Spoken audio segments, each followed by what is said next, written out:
par ta parole que nous avons été créés et c'est par elle que nous vivons, Seigneur. Nous nous confions entre tes saintes et divines mains.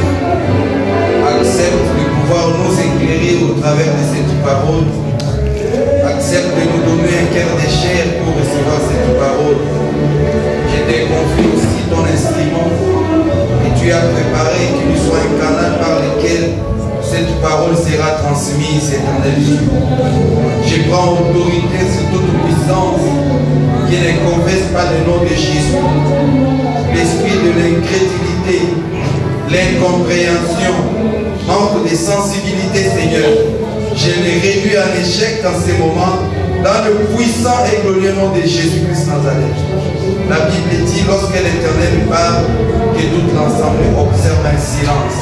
Nous voulons t'écouter dans la paix, dans la tranquillité. Élève, glorifie et sanctifie le nom de Jésus. Nous avons ainsi prié à ton nom, Seigneur, Jésus-Christ Nazareth. Aujourd'hui, c'est un jour particulier pour moi.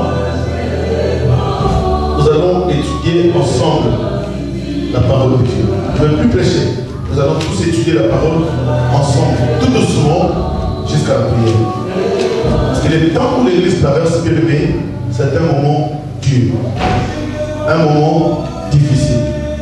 Si tu veux comprendre que l'Église traverse un moment difficile, commence à contempler premièrement ta famille.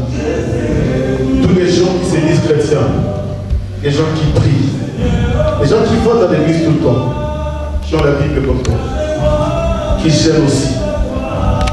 Mais tu verras, dans la vie de tous ces gens-là, il y a toujours des problèmes et des problèmes, et il y a des blocages et des blocages. Il y a des gens qui se posent des fois des questions. Seigneur, je prie, je gêne. Qu'est-ce que je ne fais pas? Ma dîme, je donne. Les offrandes. Je continue même l'avancement de ton œuvre. Mais qu'est-ce qui fait que tout ce que je fais est pour toi? Parce que le temps est dur. C'est pourquoi dans la vie d'une personne, ce qu'on appelle le choix est très important. Non, dis-moi Amen. Vous savez, quand on grandissait, on était encore des gamins. À un certain âge, on se disait, j'étais comme si j'étais au collège, là je vais aller au lycée, il faut faire le choix. Qu'est-ce que je veux faire au lycée? Même les gamins font le choix. C'est que dans la vie d'une personne, il y a un moment où la personne doit faire le choix. Les Écritures disent, quoi servirait-il à un homme de gagner ce monde s'il perdait son âme? Et personne ne peut servir deux maîtres à la fois. Soit tu sers l'un et tu haïs l'autre. C'est que la vie d'une personne ne dépend pas de lui-même. Non, ta vie ne dépend pas de toi. Parce que si cela dépendait de toi, tu n'aurais jamais accepté d'être ce que tu es. Mais notre vie dépend d'une personne. C'est pourquoi si je quitte ma maison, je viens ici, c'est pour rencontrer cette personne. Je suis toute la joie. Quand on me dit d'aller dans la maison de l'Éternel. Mais on peut invoquer les feux. On peut chasser les démons. On peut tout faire. Mais l'essentiel, c'est que ta vie soit conforme à Dieu.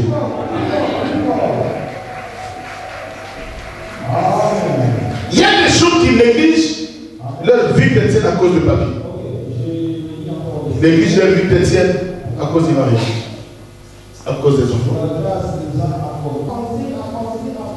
Et c'est pourquoi vous savez, il y a des moments où tu dois aller même visiter des malades, même dans des hôpitaux. Ça, c'est aussi un autre enseignement. Des fois, je me pose la question, Seigneur, mais qu'est-ce que je veux pour que je sois en bonne santé? Qu'est-ce que je t'ai donné pour que je sois en vie? Et quand tu traverses les hôpitaux, il y a des enfants, même qui n'en est qui meurent.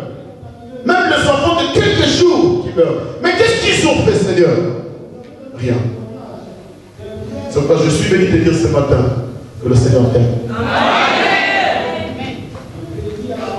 Non, je répète, le Seigneur t'aime. Quand tu vas dans les hôpitaux, tu vois un enfant qui est né à 5 mois. Un enfant qui est né à 6 mois. Et je me dis, gloire à Dieu. Et le Seigneur nous aime. Nous sommes en train de parler sur le retour des vaches qui apportent la louange. Notre thème, c'est la louange. Parce que Dieu nous a parlé que cette année, c'est une année de louange. Quelqu'un peut me dire amen? Une année de louange. Là où tu pleurais, cette année, tu dois louer le Seigneur. Là où tout était bloqué, cette année, tu dois louer le Seigneur. Bien aimé, le pasteur vient de prêcher, vous savez, il vient de prier. L'église doit être sensible à la parole de Dieu.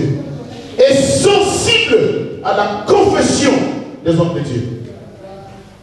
Mais tout cela se repose sur la confiance. C'est quelqu'un peut dire amen? Oh, alléluia. Alléluia. Moi, je ne t'entends pas. C'est comme si rien n'est pas. Mais moi, je te dis aujourd'hui, tout va changer. Vous savez, quand nous confessons la parole, nous devons confesser la parole avec une dimension de foi extrême. C'est ce qu'on appelle la folie. La folie. C'est pourquoi le Seigneur, quand il a vu la foi dans la vie de ses brigands sur la croix, il dit, pas demain, ni après-demain, mais aujourd'hui, tu seras avec moi dans le paradis. Quelle foi! Mais aujourd'hui, ce qui est tellement grave, c'est que la vie chrétienne que nous menons, c'est une vie chrétienne qui n'a pas de base. Une vie chrétienne qui n'a pas de fondement. C'est pourquoi l'Église souffre. Nous avons des chrétiens, des caméléons.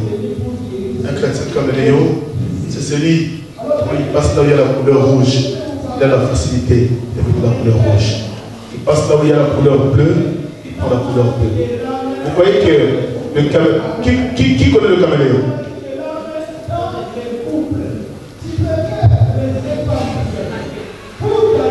Qui connaît les caméléons? Que le Seigneur vous bénisse. Il y a des autres qui ne connaissent pas le caméléon.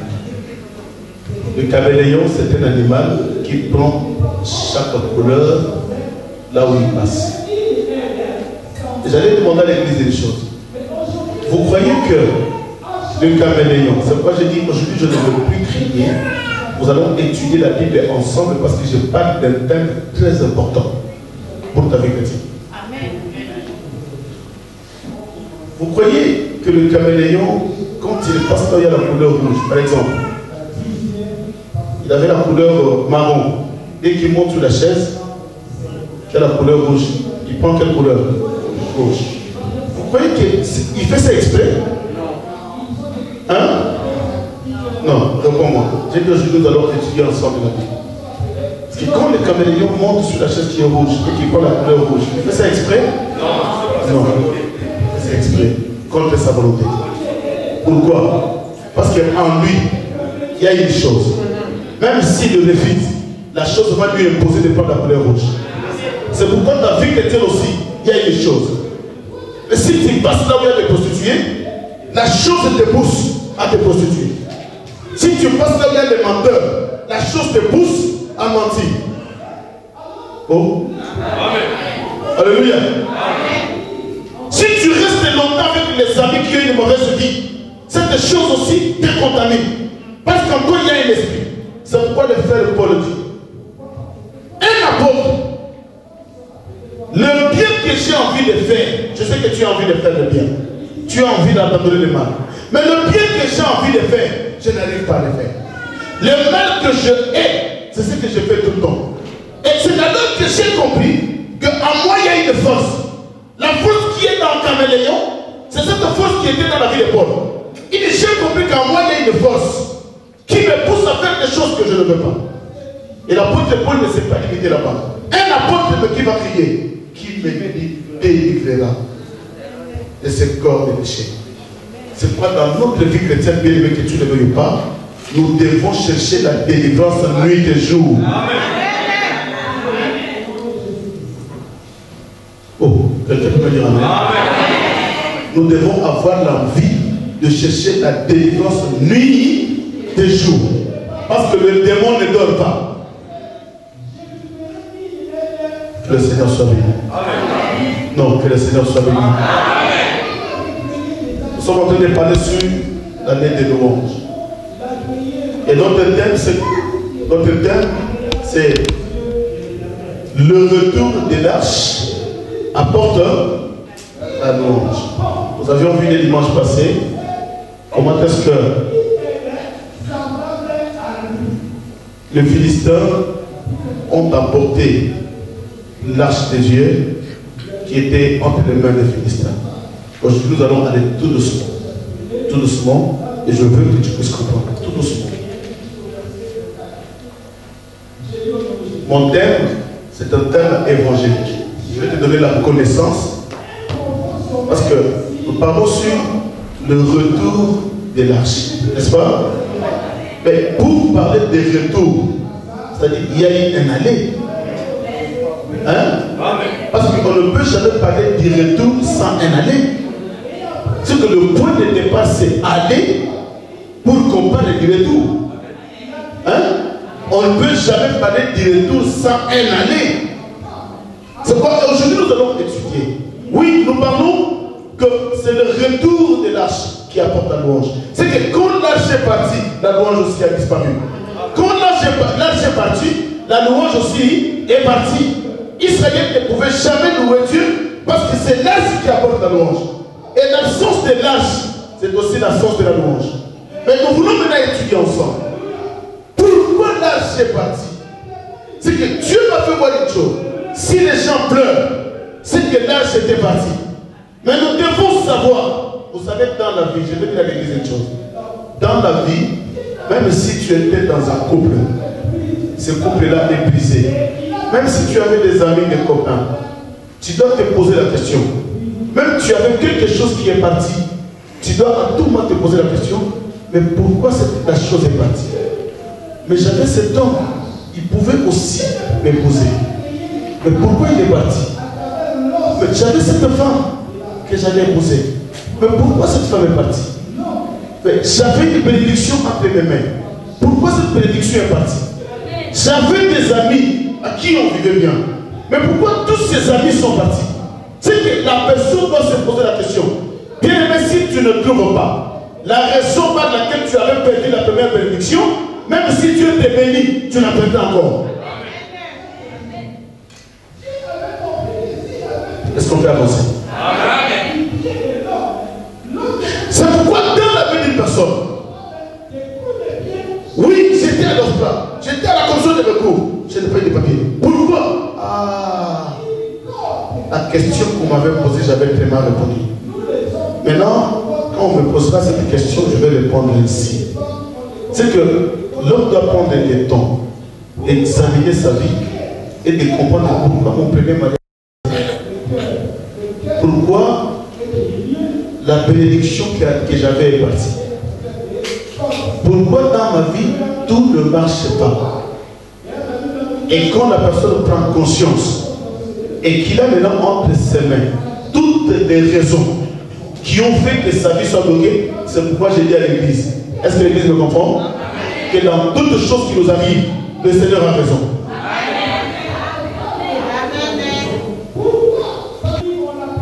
Soyez bénis. Est-ce qu'on peut acclamer le Seigneur?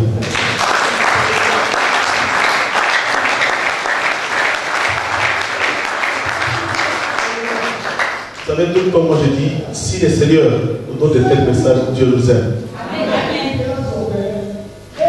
Dieu nous aime. Nous voulons étudier un thème que j'ai intitulé pourquoi l'arche est-il partie? Ça c'est un sous-thème. Pourquoi l'arche est-il parti? Pourquoi mes papiers est-il parti?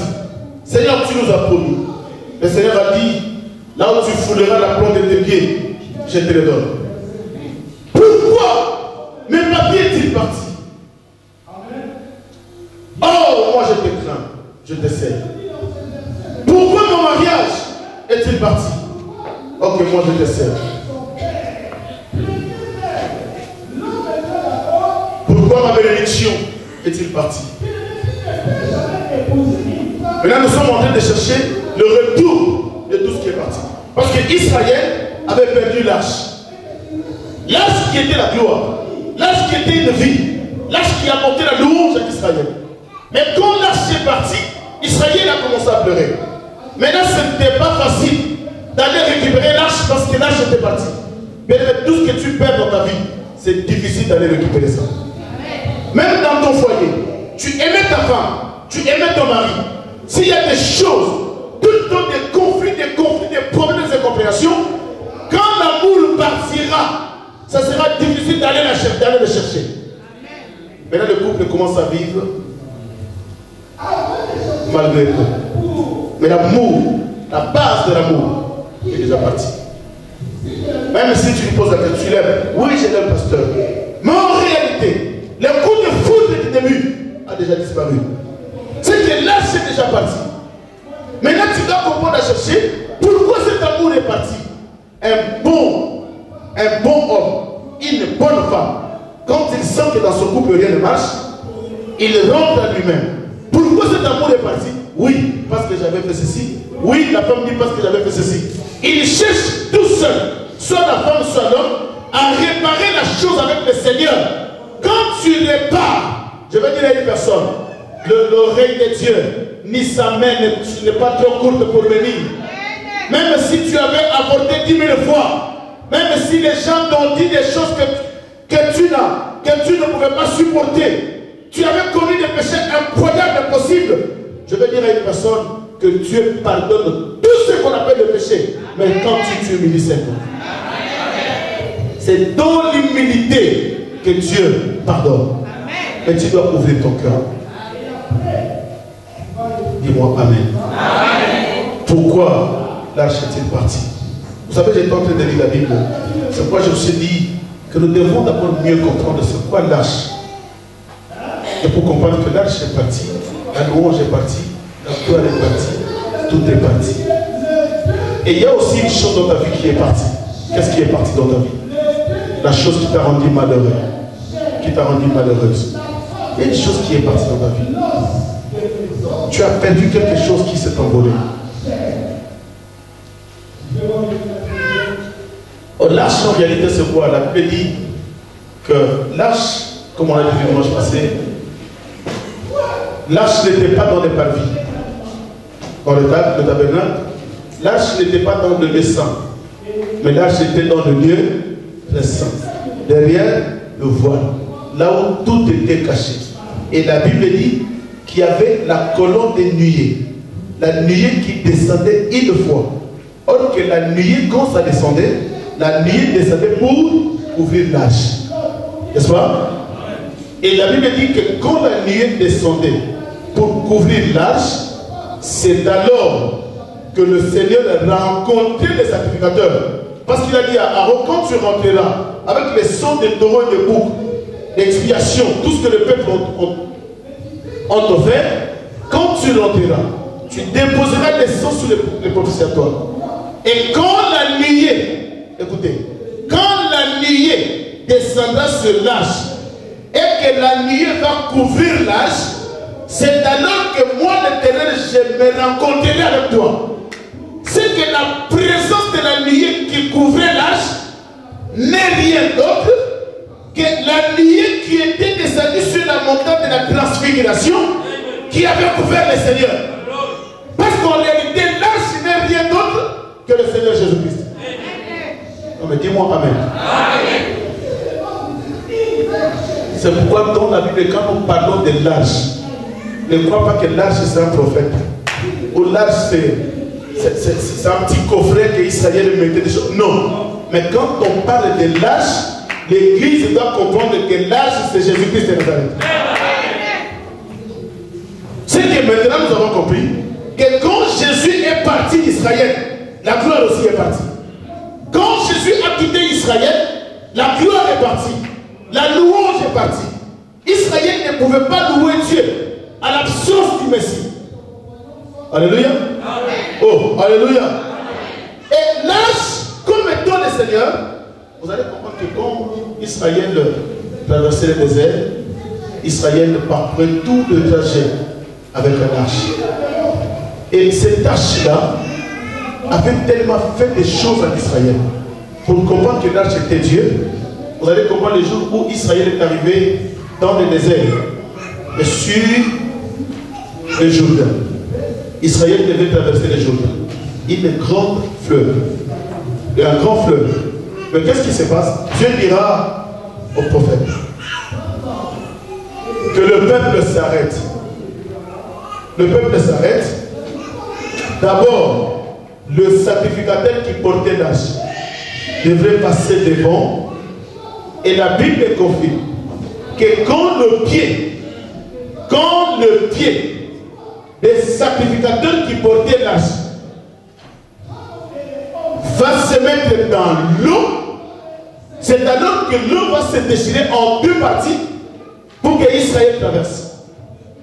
Et j'ai compris une chose que un peuple de Dieu ne peut jamais faire une marche, un trajet sans les hommes de Dieu. C'est pourquoi n'accepte pas dans ta vie de faire quelque chose sans l'accompagnement des hommes de Dieu. Même si tu gênes, tu pries, on te connaît comme un super-héros. Donc tu gênes de prier, mais tu dois tout le temps accompagner les hommes de Dieu dans tes prières. Non, dites amen. Parce que dans la vie, il y a des choses. Voyez, Israël est en train de marcher, arrivé sur le Jourdain. Le peuple était avant. Le peuple marchait. Mais Dieu dit, écoutez, ça c'est un miracle. C'est une chose que l'homme ne peut pas faire. Mais moi, Dieu, je vais descendre. Il faut que le sacrificateur avance. Et quand les sacrificateurs ont avancé, et ils ont mis leurs pieds dans l'eau avec un lâche. La Bible dit, ils ont mis les pieds dans l'eau avec un lâche. Bien aimé, le sacrificateur qui peut séparer l'eau en mettant ses pieds dans l'eau, ce n'est qu'un sacrificateur qui a l'âge. Mais si pas parce que là-bas il y a une foule, que cet homme c'est un sacrificateur, oui, il peut être un sacrificateur mais qui n'a pas l'âge. Dieu n'a pas donné l'âge à n'importe qui. Il n'y a que le sacrificateur qui était capable de transporter l'âge. Et quand il met le pied dans l'eau, tout se sépare. C'est pourquoi aujourd'hui, laisse que ma parole puisse se séparer une rivière qui est devant ta vie. Non. Je dis que ma parole puisse séparer tout fleuve qui est en train de bloquer ta marche.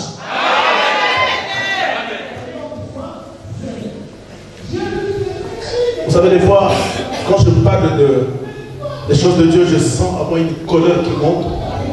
Je me dis, comment est-ce que le diable peut bloquer la vie des enfants de Dieu? Mais qui lui a donné cette force? Qui lui a donné cette force? La Bible dit que Dieu nous a donné le pouvoir. Hein? Oh, alléluia. Dieu nous a donné le pouvoir. C'est que nous avons la capacité, l'onction et le pouvoir de dire à une maladie de libérer cet homme. Nous avons le pouvoir de dire aux démons qui dérangent ta vie de libérer ta vie. C'est pourquoi je vais dire à une personne, s'il y avait un blocage, que ce blocage te libère. Si tu avais des soucis, que tes soucis, tous ces soucis-là te libèrent. Je veux qu'en sortant de cette salle, que tu sors avec une gloire et une paix.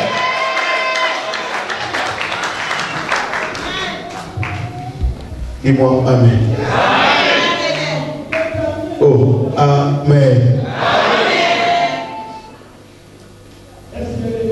Vous allez comprendre ensemble avec moi dans 1 Samuel, la Bible dit, nous allons lire, hein? J'ai un grand livre à lire, c'est ça, là l'histoire d'introduire, nous allons à la lecture. Dans 1 Samuel, le chapitre 3, premier au 3e verset, c'est qui est écrit, la Bible dit ceci. Qu'au temps d'Élie, le prophète Élie, je ne suis pas bien. Écrit, après tu me suis. Je ne veux pas que tu sois dans la distraction. Que quand tu sors ici, tu sors avec une connaissance. Non, j'ai dit, quand tu vas sortir d'ici, je veux que tu sors avec une connaissance qui te poussera à te révolter. Vous savez, c'est pourquoi, moi j'ai dit tout le temps à l'église, vous savez, même dans la vie, quand tu as tes droits, hein, quand tu as tes droits, tu n'as pas peur à les valider. N'est-ce pas?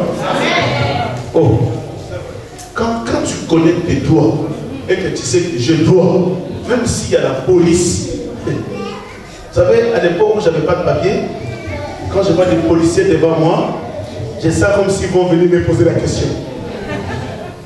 Tout de suite, je sors du métro, il foule des policiers, je retourne directement au métro, je vais passer tout mon temps, je sais qu'aussi je sors. Mais les jours où j'avais des papiers, je sors, je vois des policiers. Bonjour monsieur, l'avenue Victor Hugo. Là je suis à l'aise parce que je sais que j'ai une protection. Laisse que le Seigneur te protège. Quand tu sauras que tu es sous la protection de Dieu, tu n'auras jamais peur des démons. Même s'il y a une chose qui ne va pas, tu dis non. Moi j'ai le Seigneur. Dites Amen. Dans 1 Samuel chapitre 3, le verset 1er, du 1er au 3e, la Bible dit ceci.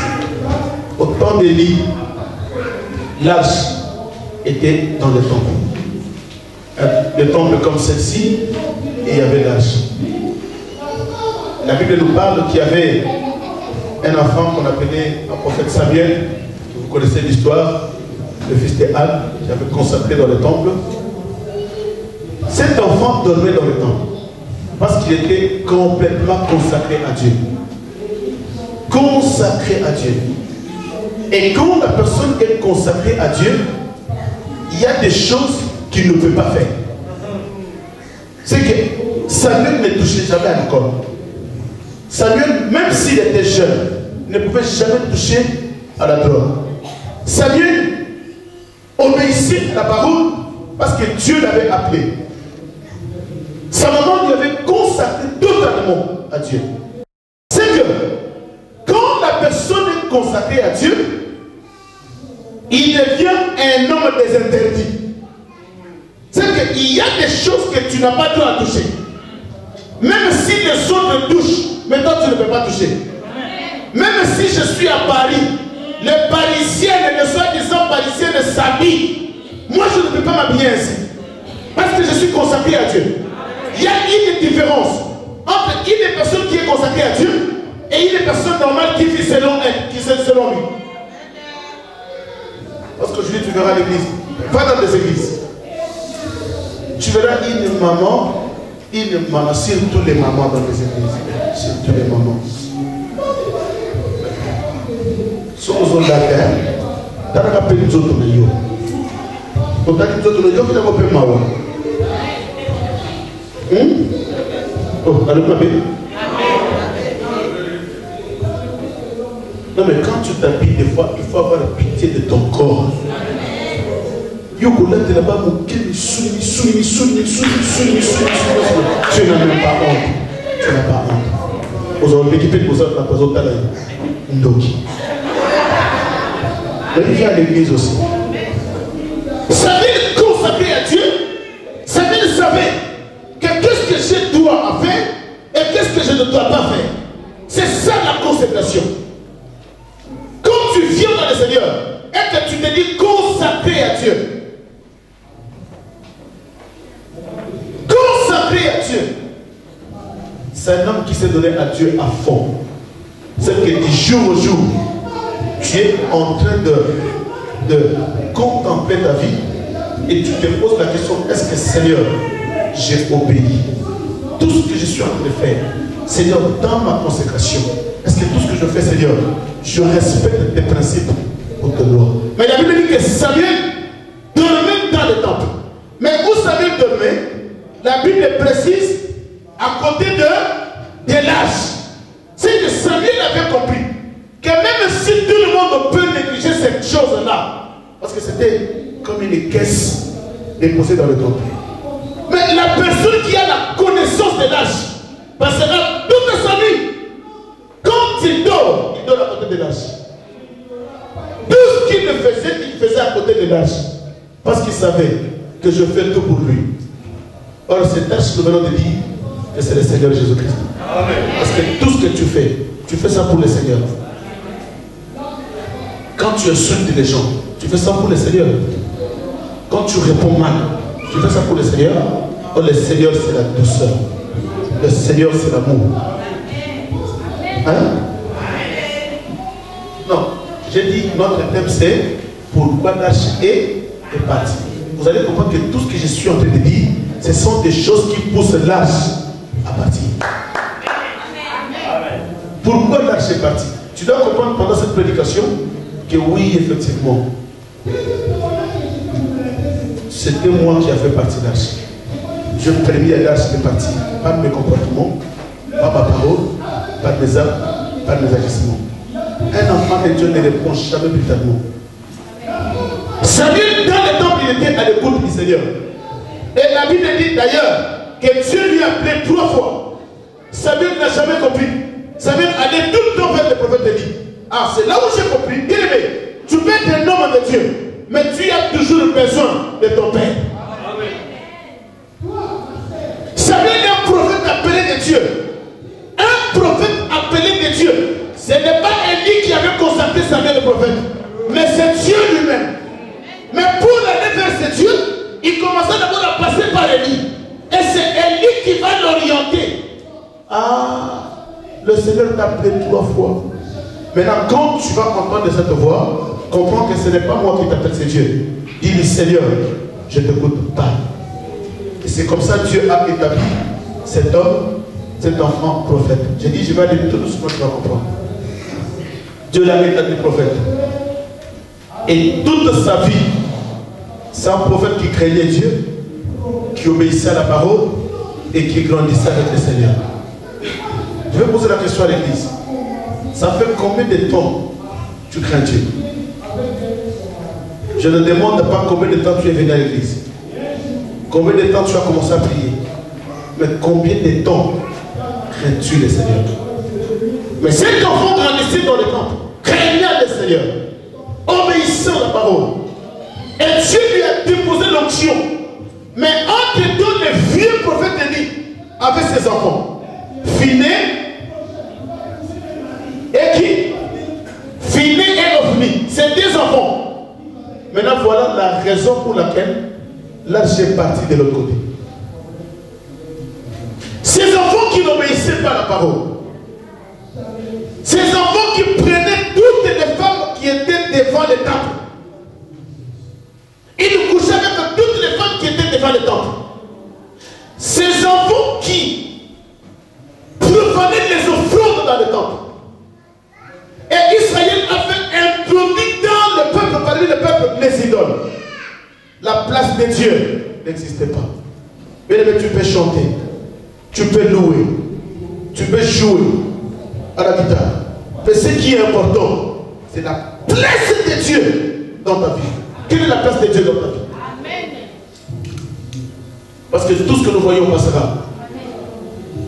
C'est quoi le frère Paul dit que la nature vous enseigne? Il y a des grands chantres dans nos pays qui meurent. Ce n'est pas toi qui as commencé. Il y a des grands prédicateurs qui meurent. Ce n'est pas toi qui as commencé. Il y a des chrétiens qui meurent. Ce n'est pas toi qui as commencé. Il y a des gens qui avaient pleuré à l'émole en disant, mais comment Dieu peut permettre la mort de cet homme? Un homme qui craignait Dieu. Oui, il craignait Dieu, mais il est parti. C'est pour nous dire, Dieu voulait toujours te donner un message, que tu ne veuilles pas un jour, tu partiras aussi. Mais l'essentiel, c'est de préparer ta rencontre avec le Seigneur. Le mariage passera. Le papier passera. Et tout passera. C'est pourquoi Samuel a compris que si les enfants du grand prophète, du jeune prophète, n'obéissent pas, moi, bien aimé, je veux qu'il y ait des serviteurs, papa Christian, des serviteurs, papa William fils, qui vont faire la différence dans cette église. S'ils voient que ce peuple puisse témoigner, il dira non, non, non, non, non, non, non, non. Non, nous avons des hommes de Dieu qui craignent le Seigneur. Samuel était dans le temple, mais il était témoigné. Et quand les enfants du grand prophète Élie n'obéissaient pas, et que les idoles ont pénétré la vie, les enfants disaient, Alléluia. Vous me suivez? Israël n'obéissait pas à la parole. Et la Bible dit que la colère de Dieu s'est enflammée. Voilà là où je suis. J'ai dit à l'église, on peut invoquer le feu. On peut prier de fortes prières de combat. Oui, nous en avons besoin. Mais ce qui est important, nous devons d'abord commencer à comprendre, est-ce que la chose que j'ai, ce sont des démons ou c'est moi qui est allé chercher ça? Parce qu'il y a deux sortes de malédictions dans la vie des personnes. Il y a la malédiction que moi-même je suis allé chercher, et il y a la malédiction qui tombe par les démons. Dans Deutéronome 22, la Bible dit, voici, il est donné de citer la liste des malédictions qui te suivra si tu n'obéis pas la parole. Et c'est de cette malédiction que je suis en train de parler. Parce que quand l'arche part, il y a une malédiction qui remplace. Parce que la louange est partie, le plaisir est parti, le bonheur est parti, la gloire est partie. C'est alors que la vie de l'homme commence à souffrir. Là, c'est là où la personne commence à se poser la question, mais Seigneur, qu'est-ce que j'ai fait? Qu'est-ce que je fais? Qu'est-ce que je fais? Oui, tu as fait quelque chose. Il te reste tout simplement la repentance. Dieu nous aime. Amen. Non, Dieu nous aime. Amen. Et Dieu va envoyer un homme de Dieu qui viendra se présenter devant le prophète Élie. Il dit, écoutez, prophète, comme tes enfants n'obéissent pas à la parole, et que toi, tu ne réprimandes pas tes enfants. C'est pourquoi, bien aimé, nous devons réprimander nos enfants. Quand un enfant commet un mal, ne sois pas comme un homme. Comme j'ai vu hier, on était au Carrefour, il y a une femme blanche, une maman qui passait avec sa fille, je crois la fille elle avait 4 ans, je crois. Mais la fille, une fille de 4 ans qui courait de partout, qui faisait des bêtises. Moi j'étais là, comment mon fils, ou une fille de 4 ans peut me rendre fou? Mais la maman qui courait de partout, arrête! Arrête! Arrête! Et la fille qui disait, mais pourquoi tu gagnes? Pourquoi tu gagnes? Arrête! Arrête! Ah bon? Un enfant de 4 ans, tu dois l'éduquer. Donc nous devons éduquer nos enfants. C'est là où des fois il y a des parents qui ne comprennent pas. La maman veut éduquer les enfants, le papa résiste. Non, quand tu cries, tu aimes trop, quand tu tapes les enfants. Il y a le papa qui veut éduquer les enfants, la maman qui résiste. C'est fini. C'est fini, vos enfants iront en la perdition. Vous devez rester d'un même accord pour éduquer l'enfant. Non, dis-moi Amen. Et maintenant Dieu, la colère de Dieu va s'enflammer. Pourquoi? Parce que Élie était incapable d'éduquer ses enfants. Dieu va lui dire, qu'est-ce que Dieu dira au prophète? Je vais envoyer des ennemis qui viendront vous faire la guerre. Ah, c'est là où j'ai compris qu'il y a aussi des guerres qui viennent dans notre vie, qui ne viennent pas des démons. Mais c'est la guerre qui vient de Dieu. Parce que tu n'as pas obéi. Hein? Oh, alléluia. Et il y aura une guerre. Mais Élie, écoute-moi bien. Pendant cette guerre, tes 2 enfants mourront le même jour. Quelle malédiction! Pendant la guerre, tes 2 enfants mourront le même jour. Et la Bible dit que tout est parti un jour quand la guerre avait commencé. La guerre a commencé dans les champs de bataille. Et la Bible dit que pendant la guerre, ces 2 enfants, maintenant on peut dire la vie. La parole de Samuel s'adressa à tout Israël. Israël sortit à la rencontre des Philistins pour combattre. Ils campèrent près de Bénézer. Écoutez, maintenant Dieu donne la parole au prophète Samuel. Le seul prophète qui obéissait à la parole, qui passait son temps dans les temples. Maintenant, Dieu va mettre sa parole dans sa bouche et qui va donner au peuple d'Israël.